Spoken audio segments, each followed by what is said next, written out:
డబ్బు, అనారోగ్యం, ఉద్యోగం, వ్యాపారం, అప్పులతో బాధపడుతున్నారా? మీకోసమే లాంచ్ యువర్ ఫ్యూచర్ ప్రోగ్రామ్. నమస్తే, నేను Keshav. Welcome to Suman TV. Andhra Pradesh ప్రభుత్వం ఒక వినూత్న పథకాన్ని తెలుగు సంవత్సరాది నుంచి ప్రారంభించింది. P4 పేరుతో సమాజంలో ఉన్నటువంటి సంపన్న వర్గాల్ని ప్రభుత్వ కార్యకలాపాల్లో భాగస్వాములు చేయడం, అలానే అట్టడుగున ఉన్నటువంటి ప్రజలకి మేలు చేయడం, ఇదే ఈ కాన్సెప్ట్. అసలు దీని ద్వారా జరిగేటువంటి ప్రయోజనం ఏంటి, పేదరిక నిర్మూలన దిశగా అడుగులు వేయడానికి ఇది ఒక సమగ్ర పథకం అనే విశ్లేషణని ఎంతవరకు అంగీకరించవచ్చు? ఈ అంశం పైన మాట్లాడేందుకు మనతో పాటు చంద్ర శ్రీనివాస్ గారు, పొలిటికల్ అనలిస్ట్. చంద్ర శ్రీనివాస్ గారు, నమస్కారం. నమస్కారం కేశవ్. P4 కార్యక్రమం ఉగాది సందర్భంగా మంచి ఒక అద్భుతమైన ఈవెంట్ కింద చెప్పాల్సి ఉంటుంది. ఎందుకంటే ఉప ముఖ్యమంత్రి, ముఖ్యమంత్రి, మొత్తం అతిరథ మహారథులు అందరూ వచ్చారు. అట్ ద సేమ్ టైం సమాజంలో ఉన్నటువంటి మార్గదర్శులుగా చెప్పేవాళ్ళు, క్రిమీ లేయర్ పారిశ్రామికవేత్తలు, వీళ్ళందరూ కూడా అందులో భాగస్వామి. ఫస్ట్ టైం ఇట్లాంటి ప్రోగ్రామ్ చూస్తాం. మామూలుగా ఏంటంటే ఈవెంట్ని బట్టి అటెండీస్ కూడా ఉంటారు. ఇక్కడ ఏంటంటే అటెండీస్ని బట్టి ఈవెంట్ హైలైట్ అయినటువంటి పరిస్థితి ఉంది. ఏంటి అసలు ఈ P4 ఏంటి? ప్రభుత్వం చెబుతున్న లక్ష్యాలు సాధించడానికి ఎంతవరకు అవకాశాలు ఉన్నాయి? P4 అంటే పబ్లిక్ పీపుల్స్ పార్టిసిపేషన్, అంటే పార్ట్నర్షిప్. అంటే ఇది దేశంలోనే మొట్టమొదటిసారి అనుకోవాలండి. ఎందుకంటే కేశవ్ గారు, టు సంథింగ్ అవర్ సొసైటీ, సమాజంలో మంచి ప్రయోజకులు అయిన తర్వాత, పారిశ్రామికవేత్తలు అయిన తర్వాత మనం కూడా సమాజానికి మన పుట్టిన నెలకు ఏదో ఒకటి చేయాలి. అది ఈ రోజున విశ్వావసునామ సంవత్సరంలో అరుగుపెట్టిన తర్వాత ఒకవైపు పంచాంగ శ్రవణాలు జరుగుతాయి, ముఖ్యమంత్రిగా మళ్ళీ వస్తారని చెప్పేసి ఆనవాయితీగా అందరూ చెప్తుంటారు పండితులు. అదే సమయంలో అది కాకుండా దాంతోపాటుగా పారిశ్రామికవేత్తలు 500 మందిని పారిశ్రామికవేత్తలు పిలవటం, వాళ్ళని మార్గదర్శులుగా చూపించటం, 10,000 మందిని దానికి ఎవరైతే నీడీ పీపుల్ ఉన్నారో వాళ్ళని బంగారు కుటుంబంగా ప్రకటించడం, అక్కడ అమరావతి వేదికగా తీసుకురావడం అనేది ఇది చరిత్రలో నిలిచిపోయే కార్యక్రమం అండి. అంటే ఒక రకంగా విశ్వావసునామ సంవత్సరంలో ఒక ప్రభుత్వం మీద ప్రజలకి విశ్వాసం కలిగింది అనుకోవాలి. ఎందుకంటే ఈ ప్రయత్నం ఎవరు చేయలే. ఎందుకంటే ఒక స్టేజ్ దాటిన తర్వాత 1000 కోట్లు, 10,000 కోట్లు, 1,00,000 కోట్లు సంపాదించుకున్నావా, వెళ్ళిపోయావా, ఆగర్భ శ్రీమంతులుగా ఉన్నావా అనేది చూసే ఈ రోజుల్లో అక్కడికి వచ్చిన వాళ్ళు కూడా ఒక మెగా కృష్ణారెడ్డి గారు వచ్చారు. ఆయన దాదాపు 25 దేశాల్లో, భారతదేశంలో 20 రాష్ట్రాల్లో 4 లక్షల మందికి ఉపాధి కల్పిస్తున్నారు మెగా ఇంజనీరింగ్ వర్క్స్ ద్వారా. అంటే ఒక తెలుగు బిడ్డ, అక్కడ కృష్ణా జిల్లా చెందిన వ్యక్తి, గతంలోనే ఆ గ్రామాన్ని దత్తత తీసుకున్నాడు. ఆయన చెప్పాడు, నేను ఈ రోజు నీ నిర్ణయం తీసుకోవడానికి చంద్రబాబు నాయుడు గారి యొక్క సుదీర్ఘమైన ఆయన ఈ రాష్ట్రానికి ఏదైనా చేయాలని తపన, అదేవిధంగా పవన్ కళ్యాణ్ గారిలో ఉన్న ఇది చూసి నేను ఏదైనా చేయడానికి రెడీ అన్నాడు బహిరంగ ప్రజల ముందే. అదే సమయంలో గ్రీన్ కో వాళ్ళు కూడా 1,00,000 కోట్లకి వెళ్ళిపోయారు. పవర్ ప్రాజెక్ట్స్ ఆల్రెడీ మనం కర్నూలులో రెన్యూబుల్ ఎనర్జీ చేస్తాం, వాళ్ళు కూడా మా వంతు మేము సహకరిస్తూ ఉన్నారు. అంటే ఈ ఏడాది వాళ్ళు ఈ 4 సంవత్సరాలు ఏమనుకున్నారంటే అండి, ఏడాదికి 10 లక్షల మందికి బిలో పావర్టీ, దారిద్ర్యకు దిగున అన్ని ప్రభుత్వాలు చేయవు. ఇప్పుడు ఖజానా మీరు చూస్తుంటే కేశవ్ గారు, మీకు తెలియదు, ఖాళీ అయిపోయింది. ఖాళీ అయినప్పుడు ప్రభుత్వం ఏం చేయాలంటే ఎట్లా, ఏదో ఒక మార్గం చూసుకోవాలి. వీళ్ళ కొద్దిగా ఇటువంటి వ్యక్తులను గౌరవించుకోవాలి, వాళ్ళ మార్గదర్శకులుగా చూపించాలి. సమాజంలో వాళ్ళకి ఎక్కడ హర్ట్ కాకుండా వాళ్ళకి సమన్వయం చేసుకోవడానికి గ్రామ సభల ద్వారా వీళ్ళు ఐడెంటిఫై చేస్తారు. దీన్ని ఐడెంటిఫై చేసి ఆఫీసర్స్ కావచ్చు, వాళ్ళు పని చేయని వాళ్ళకి ఫ్రీ హ్యాండ్ ఇవ్వాలి. అప్పుడు ఇది వర్కౌట్ అవుతుంది. ఈ సందర్భంగా మనం కేశవ్ గారు మనం చూసుకుంటే కదా, పవన్ కళ్యాణ్ గారు కూడా 1 year బ్యాక్ కరెక్ట్గా మేము చంద్రబాబు నాయుడు గారు నేను ఒకటే అనుకున్నాం, ఆంధ్రప్రదేశ్ శ్రేయస్సు, ఆంధ్రప్రదేశ్ అభివృద్ధి మాకు ఒకటే తప్పితే మాకెవరికి కూడా పదవికాంక్ష లేదన్నారు. ఈ రోజున అది నేను ఫ్రూట్ఫుల్ అయిందని అనుకోవాలి. దాదాపు 40 లక్షల మందికి ఒక అవకాశం కల్పించి వాళ్ళలో వాళ్ళ జీవితాల్లో వెలుగు నింపడం అంటే చరిత్రలో ఎవరు చేయలేదన్నాడు. అదే సమయంలో చంద్రబాబు నాయుడు గారికి ఈరోజు ముఖ్యమంత్రి గారు లేకపోతే ఆంధ్రప్రదేశ్ పరిస్థితి ఏంది అనేది కూడా ప్రశ్నించాడు. కాబట్టి మేము ఆంధ్రప్రదేశ్ అభివృద్ధి పరమావధిగా ముందుకెళ్తాం. దానికోసం 7.5 దశాబ్దాల్లో ఎవరు సాధించలేదు. అంటే స్వాతంత్రం వచ్చి 7 దశాబ్దాలు అయినా అంబేద్కర్ గారు చెప్పినట్టు గ్రాస్ రూట్ లెవెల్ ఎలా అయితే స్వాతంత్ర ఫలాలు గారించి ఆ రూపాయి కింద వారికి చేరుతుందో అప్పుడే నిజమైన స్వాతంత్రం వచ్చినట్టు. మరి ఆ దిశగా వెళ్ళిందా అంటే ఇప్పటి వరకు లేదు. ఇప్పుడు విజన్ 2029 కల్లా పేదరికాన్ని తగ్గించడం ఇలా ముఖ్య ఉద్దేశం, P4 యొక్క ముఖ్య ఉద్దేశం. అది 2047 నాటికి పూర్తిగా జీరో పేదరికాన్ని చేయటం. ఇది ఒక మంచి గుడ్ మూవ్గా మనం చూడొచ్చండి కేశవ్ గారు. ఇప్పుడు అది దానికి సంబంధించినటువంటి ఎంపిక విషయంలో, లబ్ధిదారుల ఎంపిక విషయాలు గ్రామ సభలో ఉపయోగిస్తారు. మార్గదర్శి అనేది కూడా, ఇప్పుడు మార్గదర్శి బంగారు కుటుంబం పెట్టారు కదా, రెండింటి కాంబినేషన్. వీళ్ళని ఎలాగా, ఇప్పుడు ఎవరైతే ప్రభుత్వంతో కాంట్రాక్ట్లు కానీ బిజినెస్లు కానీ చేస్తున్నారో ఆయా సంస్థలు మాత్రమే వస్తాయా, ఇంకెవరినైనా దేశ విదేశాల నుంచి కూడా ఇందులో ఇన్వాల్వ్ చేసే అవకాశాలు ఉంటాయి? దేశ విదేశాల నుంచి కూడా రావచ్చు. ఎందుకంటే ఈ గడ్డ మీద పుట్టి చదువుకొని ఇతర దేశాలు వెళ్ళి ప్రయోజకులు వేల కోట్లు లక్షల కోట్లు సంపాదించిన వాళ్ళు చాలా మంది ఉంటారు. అందరికీ సేవ చేసే అనే సేవా గుణం అనేది ఉండదు.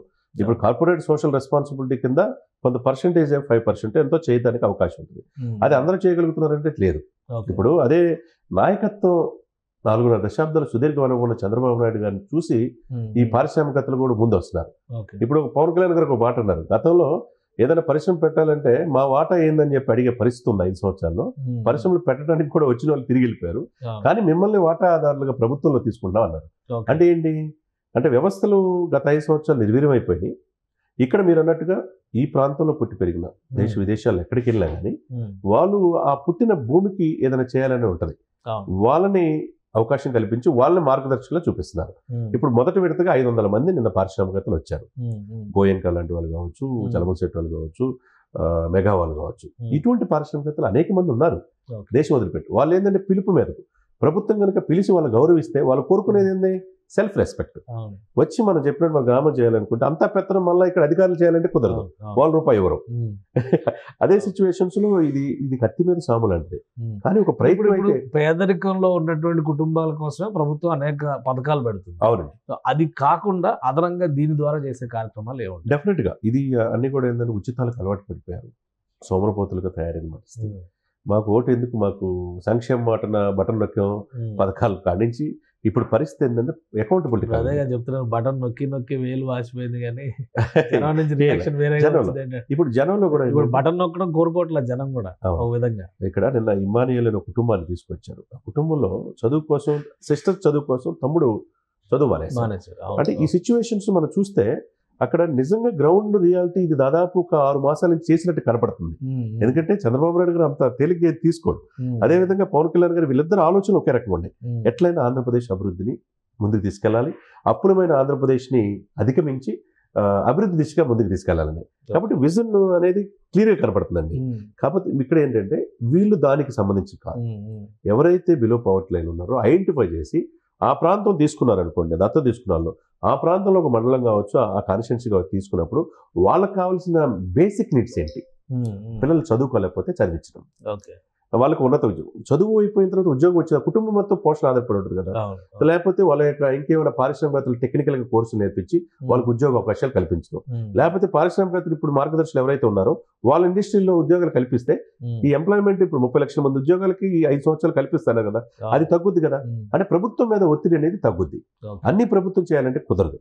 ఇటువంటి పారిశ్రామికతలు మార్గదర్శకులు వస్తే కనుక నిజమైన స్వాతంత్రం, నిజమైన ఆంధ్రప్రదేశ్ లో రాబోయే రోజుల్లో వస్తుంది అనేది ఆర్థిక స్వాతంత్రం, ఆర్థిక స్వావలంబన, ఆర్థిక స్వాతంత్రం, సామాజిక న్యాయం, సమాజంలో అందరికి ఫలాలు అందాలి. అట్లా బేసిక్ నీడ్స్ ఎవరైతే ఉన్నాయో వాళ్ళని తీసుకొని దీన్ని కనుక కన్వర్ట్ చేయగలిగితే ఇది సక్సెస్ చిరునామాగా ఆంధ్రప్రదేశ్ దేశానికి మార్గదర్శక. గతంలో చంద్రబాబు నాయుడు గారు జన్మభూమి అని ఓళ్ళను దత్తత తీసుకోమని చెప్పని చేసేవాళ్ళు.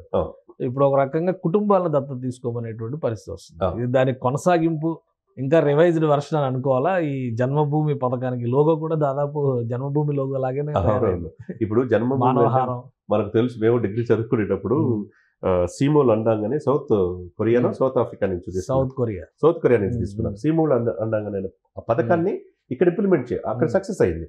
ఆయన ఎవరు ఈ దేశంలో ఏ రాష్ట్రంలో ముఖ్యమంత్రికి ఉన్న ఆలోచన అక్కడ తీసుకొచ్చి డిగ్రీ చదువుకున్నా, ఇంటర్ చదువుకున్నా గ్రామంలోకి వెళ్ళి అక్కడ గ్రామంలో మనమంతటా మనం పనులు చేసుకుంటా రోడ్లు వేయటం కావచ్చు, బేసిక్ చిన్న చిన్నవి ఉంటే కనుక చేయగలిగే అవకాశాలు చేయగలిగారు. జన్మభూమి పథకాన్ని ఇన్వాల్వ్ చేశారు ప్రజల్ని. కాబట్టి ఆయన సుదీర్ఘమైన ఆలోచనలు ఆయనకు ఉంటాయి. సేమ్ మీరు అన్నట్టు ఆ లోగో ఈ లోగో ఒక రకంగా ఉంది, గుర్తించదు. కానీ ఇదేంటంటే పూర్తిగా జీరో పావర్టీ, పేదరికాన్ని పారద్రోలాలి. ఇప్పుడు సోమాలియా లాంటి దేశాల్లో ఆకలి చావులు మనం చూస్తుంటాం సార్. అదృష్టవశాత్తు 145 కోట్ల జనాభా వెళ్ళినా ఇక్కడికి సఫిషియెంట్ గా ఏదో ఒక రకంగా ఎంప్లాయ్మెంట్ అనేది ప్రభుత్వ ప్రైవేట్ భాగస్వామ్యంలో కేశవ్ గారు ఇక్కడ భారతదేశంలో ఉంటుంది. లేకపోతే పక్క రాష్ట్రాలకు వలస వెళ్తూ ఉంటారు. అంతే తప్పితే ఇప్పుడు ఆంధ్రప్రదేశ్లో పరిస్థితి ఏంటంటే ఎట్లయినా రాజధాని కావాలి, పోలవరం పూర్తి కావాలి, జాబ్ క్యాలెండర్ కావాలి, రోడ్లు మెరుగైన వసతులు కావాలి. ఇవన్నీ ఏంటంటే ప్రభుత్వం, సెంట్రల్ గవర్నమెంట్ అన్ని చేయాలంటే వీళ్ళు చేయలేరు కదా.